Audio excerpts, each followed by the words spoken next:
Baby Jesus.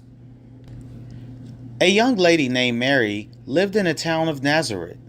She was engaged to be married to a carpenter, Joseph.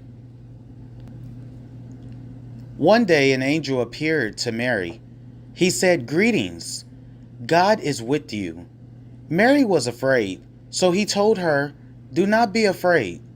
You will have a baby boy and name him Jesus. He will be the Son of God." Mary was confused, but she trusted God. When it was time for the baby to be born, Mary and Joseph traveled to Bethlehem. All the inns were full, so they stayed in a stable. That night, Jesus was born. A bright star shone over the place where Jesus lay.